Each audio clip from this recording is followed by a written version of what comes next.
বিসমিল্লাহির রহমানির রহিম। আসসালামু আলাইকুম রহমতুল্লাহ। কেমন আছো তোমরা? আশা করি অনেক ভালো আছো। আমিও মন আল্লাহ পাকের রহমতে অনেক ভালো আছি, আলহামদুলিল্লাহ। তো আজকে আমি তোমাদের মাঝে হাজির হয়েছি নতুন আরেকটি ভিডিওতে। আর আজকের এই ভিডিওটা হচ্ছে তোমরা যারা এইচএসসি পরীক্ষার্থী 2025 এবং 2026 রয়েছে তাদের জন্য মডিফায়ার কিভাবে খুবই সহজে তুমি মডিফায়ার পরীক্ষায় অ্যান্সার করে ফেলতে পারো। তো অবশ্যই এই ভিডিওটি শুরু থেকে একদম শেষ পর্যন্ত কন্টিনিউ করো। যারা আমার চ্যানেলটা এখনও সাবস্ক্রাইব করো নাই তারা দ্রুত সাবস্ক্রাইব করে দাও, আর যারা করেছো তাদেরকে অসংখ্য ধন্যবাদ। ওকে, চলে যাচ্ছি মূল আলোচনায়। তো ইতিমধ্যে আমাদের এইচএসসি ইংরেজি প্রথম পত্র এবং দ্বিতীয় পত্র শর্টকাট বই বের হয়েছে। তো যারা বই অর্ডার করতে চাও তারা স্ক্রিনে দেওয়া হোয়াটসঅ্যাপ নম্বর 01850774959 হোয়াটসঅ্যাপ নম্বরে SMS দেবে। ওকে, চলে যাচ্ছি মূল আলোচনায়। তো দেখো, মডিফায়ারের জন্য তোমাকে যে জিনিসটা করতে হবে সেটা হচ্ছে, এখানে দেখো মডিফায়ারের একটা শর্টকাট রুল দেওয়া আছে। সেই রুলটা হচ্ছে কি, যে রুল 1 এখানে দেওয়া হচ্ছে, দেখো অ্যাড ভার্ব প্লাস ভার্ব, আবার অ্যাডভার্ব, তারপর আছে অ্যাডজেক্টিভ, তারপর আছে নাউন। অর্থাৎ যদি তোমাকে বলা হয় যে প্রি মডিফাই দি ভার্ব, যদি বলা হয় তোমাকে প্রি মডিফাই দি ভার্ব, তাহলে সেক্ষেত্রে তোমাকে কি বসাইতে হবে? অ্যাডভার্ব বসাইতে হবে। আবার যদি তোমাকে বলা হয় যে পোস্ট মডিফাই দি ভার্ব, তাহলেও তোমাকে সেক্ষেত্রে কি বসাইতে হবে? অ্যাডভার্ব বসাইতে হবে। এভাবে যদি তোমাকে বলে প্রি মডিফাই দি অ্যাডজেক্টিভ, তাহলে তোমাকে সেক্ষেত্রে কি বসাইতে হবে? অ্যাডভার্ব বসাইতে হবে। আবার যদি তোমাকে বলে যে প্রি মডিফাই দি নাউন, তাহলে সেক্ষেত্রে তোমাকে কি বসাইতে হবে? অ্যাডজেক্টিভ বসাইতে হবে। তো যেমন এখানে দেওয়া আছে কি, যে post modify the verb, post modify the verb যখন বলবে তখন তোমাকে কি বসাইতে হবে? অ্যাডভার্ব বসাইতে হবে। আর অ্যাডভার্ব মানে কি, যে অ্যাডজেক্টিভের সাথে তোমাকে এলওয়াই যোগ করতে হবে। যেমন লার্জের সাথে যদি তুমি এলওয়াই যোগ করো তাহলে কি হয়? লার্জলি। যদি গ্রেটের সাথে তুমি এলওয়াই যোগ করো তাহলে হয় গ্রেটলি। আবার যদি র্যান্ডমের সাথে তুমি এলওয়াই যোগ করো তাহলে কি হয়? র্যান্ডমলি। অর্থাৎ অ্যাডজেক্টিভের সাথে জাস্ট তোমাকে কি করতে হবে? এলওয়াই যোগ করতে হবে। আর একান্তই যদি তুমি সেটা না করতে পারো তাহলে তুমি জাস্ট একটা অ্যাডভার্ব মনে রাখো, সেটা হচ্ছে কি, গ্রেটলি। জাস্ট এই গ্রেটলি যখন প্রি মডিফাই দি ভার্ব অথবা পোস্ট মডিফাই দ্য ভার্ব বলবে তখন তুমি অবশ্যই সেক্ষেত্রে গ্রেটলি কথাটা বসায় দেবা। যেমন এইখানে কি আছে, যে বাংলাদেশ, এখানে কি আছে, যে Bangladesh is dash, Bangladesh is dash. এখানে বলছে যে post modify the verb A populated country. তো এইখানে অ্যান্সারটা কি হতে পারে? এখানে হতে পারে ডেন্সলি অথবা লার্জলি অথবা গ্রেটলি। তো জাস্ট তুমি যদি এখানে গ্রেটলি কথাটা বসায় দাও, যে Bangladesh is greatly A populated country, তাহলে এটা অ্যান্সারটা কি হলো বা অর্থটা কি হলো? যে বাংলাদেশ বিশালভাবে একটা জনবহুল দেশ। ওকে। এরপর আমরা যে বিষয়টা দেখব সেটা হচ্ছে, যদি বলা হয় তোমাকে যে পোস্ট মডিফাই দি অ্যাডভার্ব, যদি তোমাকে এভাবে বলা হয় যে পোস্ট মডিফাই দি অ্যাডভার্ব, সেক্ষেত্রে তোমাকে কি বসাইতে হবে? পোস্ট মডিফাই দ্য অ্যাডভার্ব যখন বলবে সেক্ষেত্রে তোমাকে বসাইতে হবে অ্যাডজেক্টিভ, অথবা এক্ষেত্রে তুমি মনে রাখতে পারো গ্রেট। যদি তোমাকে বলা হয় যে পোস্ট মডিফাই দ্য অ্যাডজেক্টিভ, তাহলে সেক্ষেত্রে তুমি এখানে কি বসাবা? গ্রেট কথাটা বসায় দিবা, তাহলে কিন্তু তোমার অ্যান্সারটা হয়ে গেল। হ্যাঁ, আর পোস্ট মডিফাই দ্য অ্যাডভার্ব মানে কি? অ্যাডজেক্টিভ। আর অ্যাডজেক্টিভ মানে কি? কারো দোষ গুণ অবস্থা। হ্যাঁ, তো এখানে তুমি যদি পোস্ট মডিফাই দ্য অ্যাডভার্ব বলে তাহলে সেক্ষেত্রে তুমি রিচ বসাইতে পারো, কিংবা পুয়ার বসাইতে পারো, গুড বসাইতে পারো, ব্যাড বসাইতে পারো। তার মানে যখন বলবে যে পোস্ট মডিফাই দি অ্যাডভার্ব, তো ওইখানে তোমাকে একটা সঙ্গতিপূর্ণ একটা অ্যাডজেক্টিভ বসাই দিতে হবে। আর যদি সেক্ষেত্রে তুমি না বুঝো আসলে তুমি কি বসাবা, তাহলে সেক্ষেত্রে তুমি জাস্ট এখানে গ্রেট কথাটা বসায় দাও, তাহলে কিন্তু তোমার অ্যান্সারটা হয়ে গেল। তো এখানে দেওয়া আছে যে রাতুল কি দেওয়া আছে, রাতুল ইজ এ ভেরি, তারপরে ড্যাশ আছে, পোস্ট মডিফাই দি অ্যাডভার্ব স্টুডেন্ট। তো এখানে হতে পারে কি, Ratul is a very good student. Ratul is a very good student. কেন গুড আসলো, কারণ গুড কি, গুড হচ্ছে একটা অ্যাডজেক্টিভ। তো এখানে বলছে পোস্ট মডিফাই দ্য অ্যাডভার্ব, যেহেতু পোস্ট মডিফাই দি অ্যাডভার্ব বলছে, এই জন্য তোমাকে এখানে অবশ্যই একটা অ্যাডজেক্টিভ বসাইতে হবে।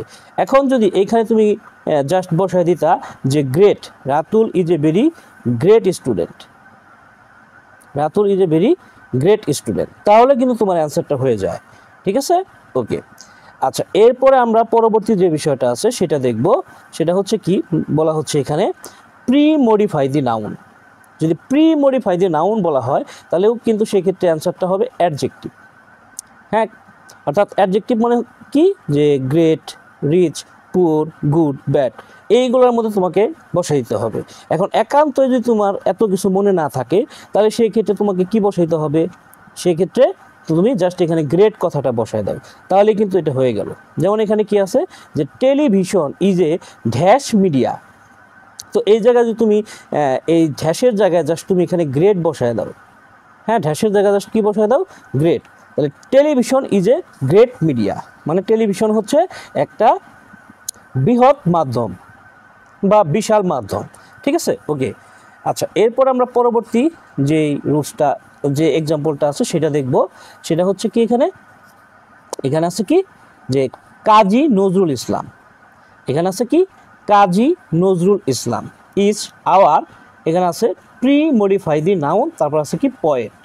তো এখানেও আমরা যদি জাস্ট এখানে গ্রেটটা বসায় দিই, ঠিক আছে, জাস্ট এখানে গ্রেট কথাটা বসায় দিই, তাহলে কিন্তু আমাদের অ্যান্সারটা হয়ে গেল। অর্থাৎ এখানেও বলছে প্রি মডিফাই দি নাউন, আর যখন প্রি মডিফাই দি নাউন বলবে তো অবশ্যই তোমাকে একটি অ্যাডজেক্টিভ, সঙ্গতিপূর্ণ একটা অ্যাডজেক্টিভ বসায় দিতে হবে। ঠিক আছে, তো এই জায়গায় গ্রেট যেমন অ্যান্সার হতে পারে, তো কাজী নজরুল ইসলাম একজন মহান কবি। তো এখানে আরেকটা অ্যান্সার হতে পারে যে আওয়ার ন্যাশনাল। তুমি যদি এখানে ন্যাশনালও বসায় দাও তাহলেও কিন্তু অ্যান্সারটা হবে ন্যাশনাল। হ্যাঁ, কিংবা এখানে তুমি যদি বসায় দিতা রেবেল, হ্যাঁ, রেবেল মানে বিদ্রোহী, কাজী নজরুল ইসলাম আমাদের বিদ্রোহী কবি, তাহলে কিন্তু তোমার অ্যান্সারটা হয়ে গেল। ঠিক আছে, তো দেখো মডিফায়ার অ্যান্সার করা কিন্তু একদম ইজি। তো এইবার আসো আমি তোমাদেরকে রুল 2 আলোচনা করে দেব। আর রুল 2তে আছে, দেখো প্রথমত কি, এক নম্বর আছে ইন্টেন্সিফায়ার। যখন তুমি ব্র্যাকেটের মধ্যে ইন্টেন্সিফায়ার কথাটা পাবা তখন তুমি ওই ড্যাশের মধ্যে কি বসাবা, ভেরি কথাটা বসায় দেবা। যখন এভাবে থাকবে ইন্টেন্সিফায়ার, তুমি জাস্ট ওইখানে ভেরি কথাটা বসায় দেবা। যখন থাকবে ব্র্যাকেটের মধ্যে ইনফিনিটিভ, তাহলে সেই ক্ষেত্রে তোমাকে এখানে কি বসাইতে হবে, টু প্লাস ভার্ব ওয়ান, যেমন to get, to do, to go ইত্যাদি। ঠিক আছে, আচ্ছা, যখন ইনফিনিটিভ ফ্রেজ থাকবে, ইনফিনিটিভ ফ্রেজ যখন থাকবে তখন তোমাকে বসাতে হবে to plus verb one plus extra word. হ্যাঁ, যেমন হতে পারে কি, টু গেট পিস অথবা টু গেট আউট, এরকম। এরপরে যখন তোমার ডেমনস্ট্রেটিভ কথাটা থাকবে, যখন ব্র্যাকেটের মধ্যে তুমি ডেমনস্ট্রেটিভ কথাটা পাবা তখন তুমি বসাবা দিস, দ্যাট, দিস, দোস। ঠিক আছে, ডেমনস্ট্রেটিভ কথাটা থাকলে তুমি বসাবা দিস, দ্যাট, দিস, দোস। তো এই ক্ষেত্রে যদি সাবজেক্টটা সিঙ্গুলার হয় তাহলে তুমি বসাবা দিস অথবা দ্যাট, আর যদি সাবজেক্টটা প্লুরাল থাকে তাহলে সেই ক্ষেত্রে তোমাকে বসাইতে হবে দিস অথবা দোস। এরপর দেখো 5 নম্বর হয়েছে পসেসিভ। পসেসিভ মানে কি, আয়ের পসেসিভ হচ্ছে কি মাই, হ্যাঁ, তারপরে উইর পসেসিভ হচ্ছে আওয়ার, ইউ এর পসেসিভ হচ্ছে ইউর, হি এর পসেসিভ হিস, এভাবে শি এর হার, ইটের ইটস, দে দেয়ার। তো সাবজেক্ট হিসেবে যদি আই থাকে তাহলে ওই গ্যাপের মধ্যে তুমি মাই বসায় দিবা। সাবজেক্ট হিসেবে যদি উই থাকে তাহলে ওই গ্যাপে আওয়ার বসায় দিবা। সাবজেক্ট হিসেবে যদি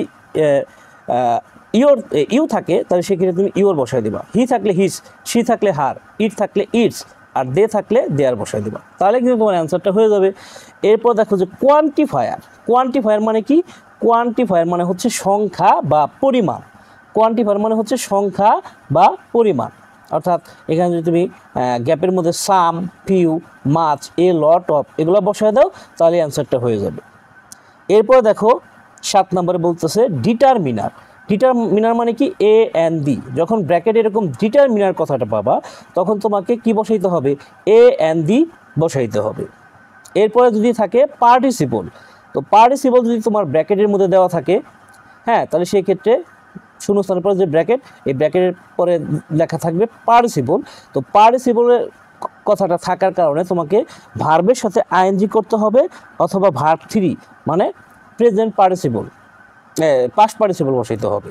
ঠিক আছে, যেমন পার্টিসিপল কথাটা থাকলে তুমি কি বসাইতে পারো, যেমন পার্টিসিপল মানে কি ডুইং, ডুইয়ের সাথে আইএনজি করলা তাহলে কি ডুইং, গো এর সাথে আইএনজি করলা তাহলে কি গোয়িং, টেকের সাথে আইএনজি করলা তাহলে কি টেকিং।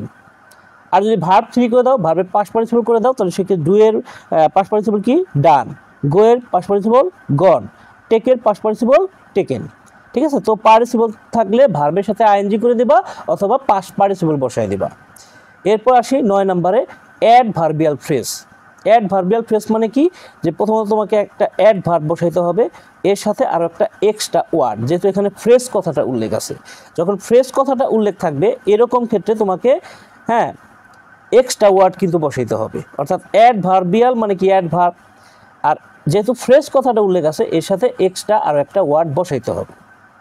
এরপর আসি যে 10 নম্বর যে বিষয়টা, সেটা হচ্ছে কি অ্যাপোজিটিভ। তো এই অ্যাপোজিটিভ যখন মডিফায়ারের ক্ষেত্রে ব্র্যাকেটের মধ্যে তুমি পাও, তাহলে হয়তোবা তুমি একটু টেনশনে পড়ে যাও যে এটার ক্ষেত্রে আমি কি অ্যান্সারটা দিব। তো এটা কিন্তু একদমই সহজ।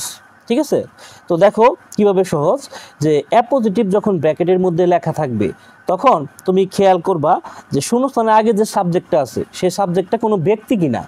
যদি ব্যক্তি হয়ে থাকে তাহলে সেক্ষেত্রে তুমি আর্টিকেল এ এন ডি নিবা। এরপরে যে ব্যক্তি, সেই ব্যক্তির পেশাটা কি, সেই পেশার নামটা বসায় দিবা। এরপরে অফ বসায় দিবা। তারপরে ওই ব্যক্তি কোন জায়গার, সে স্থান বা দেশের নামটা বসায় দিবা। ঠিক আছে, যেমন এখানে কি আছে যে Kazi Nazrul Islam, Kazi Nazrul Islam dash is my favourite poet. তো এখানে দেখো প্রথমত তোমাকে দি বসাইতে হবে। কাজী ইসলামের ক্ষেত্রে কি বসাইলা, দি। তো কাজী ইসলামের পেশা কি, সে একজন কবি, তাহলে সেক্ষেত্রে পোয়েট। তারপরে অফ বসানোর পরে তারপর তুমি দেশের নামটা বসায় দাও, তাহলে কাজী নজরুল ইসলামের দেশ কি, বাংলাদেশ, তাহলে সেক্ষেত্রে কি হলো, হ্যাঁ, দি পোয়েট অফ বাংলাদেশ। অর্থাৎ কাজী নজরুল ইসলামের পরে একটা গ্যাপ থাকবে, তারপর ব্র্যাকেটে লেখা থাকবে অ্যাপোজিটিভ, তাহলে ওই জায়গায় জাস্ট তুমি লিখে দাও দি পোয়েট অফ বাংলাদেশ, তাহলে অ্যান্সারটা হয়ে গেল। এরপরে যে বিষয়টা আছে সেটা হচ্ছে, দেখো সাবজেক্ট ব্যক্তি হলে তো এরকম, এখন সাবজেক্ট যদি বস্তু হয়ে যায়, বস্তু থাকে, তাহলে সেই ক্ষেত্রে তোমাকে আরও সহজ। সেই ক্ষেত্রে কী লিখতে হবে, জাস্ট তুমি লিখবা দি vital part of our life, just এই কথাটা বসায় দাও, তাহলেও তোমার কি হয়ে যাবে, তোমার মডিফায়ারের অ্যান্সারটা হয়ে গেল। ঠিক আছে, দি vital part of our life. যেমন এখানে আছে ওয়াটার, ওয়াটার আছে, তাহলে ওয়াটার তো আসলে কোনো ব্যক্তি না, এটা একটা বস্তু। তো বস্তু হওয়ার কারণে জাস্ট এখানে তুমি জাস্ট কি বসায় দাও, the vital part of our life is called life, তোমার অ্যান্সার কিন্তু হয়ে গেল। তো এইভাবে খুবই সহজে মডিফায়ার তুমি অনায়াসে অ্যান্সার করে ফেলতে পারো। তো এই ছিল আজকের আলোচনা, আগামীতে কথা বলবো অন্য কোনো টপিক নিয়ে। সে পর্যন্ত সবাই ভালো থাকবে, সুস্থ থাকবে, সুন্দর থাকবে। টাটা, আসসালামু আলাইকুম রহমতুল্লাহ।